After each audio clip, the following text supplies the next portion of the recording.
যারা হচ্ছে বিবাহিত তারা হচ্ছে ডানে পড়ে, আর যারা অবিবাহিত তারা হচ্ছে বামে। এই ফুল আচ্ছা আচ্ছা, এটার মানে এটা হচ্ছে এটা রিজন আমাদের আর কি, মানে মণিপুরীদের যে যারা পরিচিত থাকে যে সবাই যে যারা বিবাহিত তারা হচ্ছে ডানে, আর যারা অবিবাহিত তারা হচ্ছে বামে। তার মানে আপনি হচ্ছেন অবিবাহিত।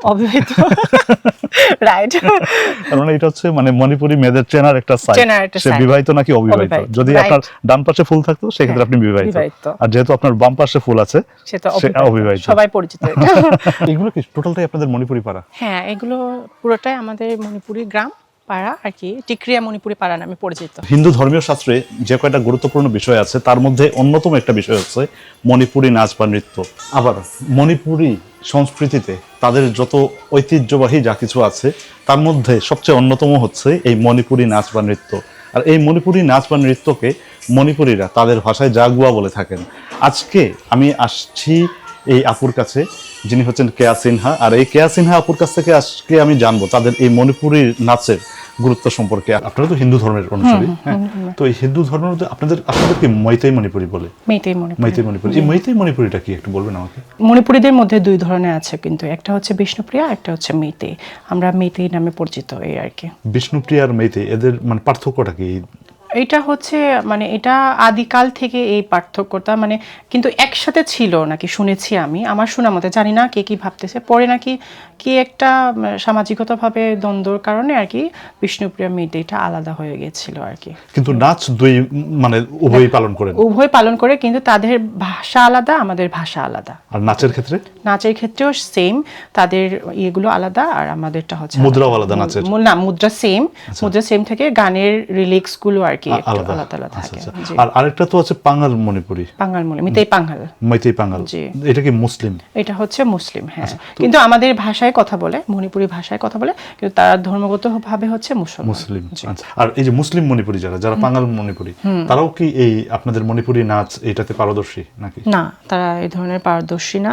তারা হচ্ছে যেরকম মুসলমানরা ধর্ম পালন করে এরকম থাকে। এই মেইতেই মণিপুরি মানে আপনারা মানে হিন্দু যত রীতি আছে ওই রীতিগুলোই ফলো করেন নাকি আপনাদের নিজস্ব কোনো রীতি? হ্যাঁ, আমাদের মানে হিন্দু ধর্ম তো পালন করে ঠিক আছে, কিন্তু আমাদেরও কিছু রীতি নিয়ম আছে, এইগুলো সবকিছু মিলে তারপরে পালন করে। লিরি লিরি হুম লি লাই কাদা খইমু নাংলে নামিবা নুংশিত না লিরি লিরি হুম লাই কাদা।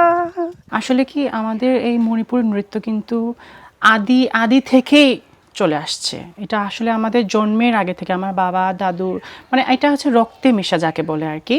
তো আমরা ছোটবেলা থেকে আসলে শুধু স্টেজে পারফরমেন্স করছি তা না, আমাদের কোনো ধর্মীয় উৎসব বলো বা নিজের এলাকার মন্দিরের যে কোনো ধর্মীয় উৎসবে আমরা এই নৃত্য পরিবেশন করে থাকি। তো এখান থেকেই যেহেতু এটা মণিপুরি নাচ কিন্তু আগে এত বিখ্যাত ছিল না। কবি রবীন্দ্রনাথ ঠাকুর যখন আমাদের সিলেটে এসে এই নৃত্যটি দেখার পর তারপরে হচ্ছে এটা সারা বিশ্বে পরিচিত হয়ে গেছিল মণিপুরে। তার থেকেই আর কি এখন ন্যাশনাল ইন্টারন্যাশনাল লেভেলে আমরা পারফরমেন্স করছি, সবার কাছে পরিচিত হয়ে গেছে। জি, তার মানে যারা আছেন আপনারা প্রত্যেকেই মানে নাচ পারে সবাই, হ্যাঁ পারে। জি, কিন্তু এটা হচ্ছে মণিপুরি নাচ, কিন্তু আমরা যারা করি সেটা হচ্ছে শখে বা আমাদের করতে হবে বা আমাদের এটা দায়িত্ব মণিপুরীদের, তো এই ক্ষেত্রে করা। কিন্তু মণিপুরি নাচের হচ্ছে কি শিখে করাটা হচ্ছে খুব ইম্পর্টেন্ট। এটার কিন্তু অনেক ধারা আছে, অনেক ধরনের।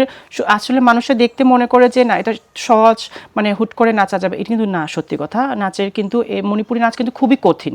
যারা দেখতে মনে করে সহজ, আসলে সহজ না, করতে গেলে খুবই কঠিন। এই যে মণিপুরি নাচ যেটাকে আপনারা জাগুয়া বলেন মনে হয়, এই জাগুয়াটা কি কারণে বলেন? এটা কি আপনাদের ভাষায় নাচ বা অন্য কিছু? আমি আসলে জাগই হচ্ছে আমাদের মণিপুরি ভাষায় যাকে নৃত্য বলা হয়, জাগই, যেটা জাগই মণিপুরি ভাষায় বলে, আর সবাই পরিচিত যে নৃত্য হিসেবে। মণিপুরি নাচের ক্ষেত্রে আপনাদের কি মানে বিশেষ কোনো পোশাক পরেন নাকি, মানে নাচের পোশাক? অবশ্যই, কারণ প্রত্যেকটা নাচের প্রত্যেকটা ড্রেস থাকে, মানে প্রত্যেকটা মণিপুরি নৃত্যের এক একটা নাচ এক এক রকমের, সব তো একরকম না, এক এক ধরনের নৃত্যের এক এক ধরনের পোশাক থাকে।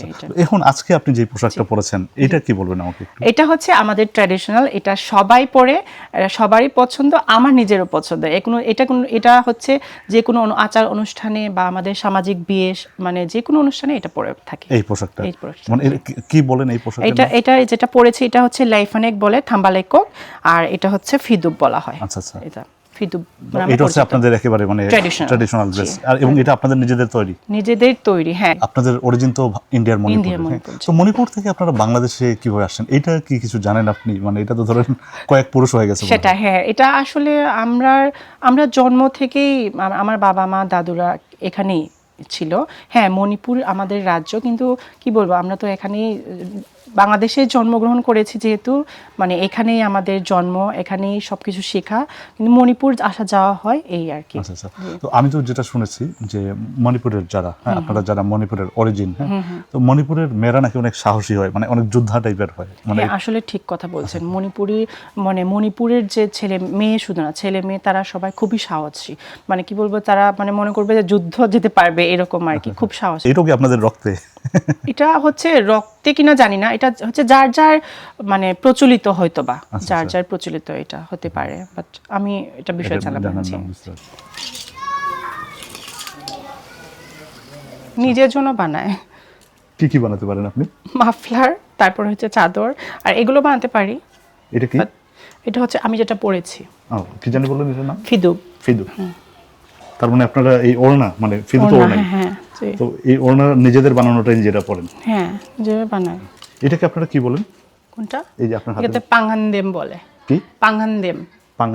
প্রত্যেকটা মণিপুরি ঘরে ঘরে তাঁত থাকে, হ্যাঁ, আপনারা তাঁতের কাজ জানেন। এটা কিভাবে, মানে এটা কি, মানে এটার পিছনের কারণটা কি? এটা হচ্ছে কি বলবো, এটা হচ্ছে আমাদের সামাজিকতার একটা এখানে আমরা যারা এলাকাতে আর কি, গ্রামে যারা থাকে, মহিলারা বলো মেয়েরা বলো, এটা আমাদের একটা ঐতিহ্য যাকে বলে আর কি। এটা আমরা নিজের জন্য তৈরি করা হয় এবং বিক্রির জন্য তৈরি করা হয়। অনেকে অনেক কিছু নিয়ে যায় এখান থেকে এসে।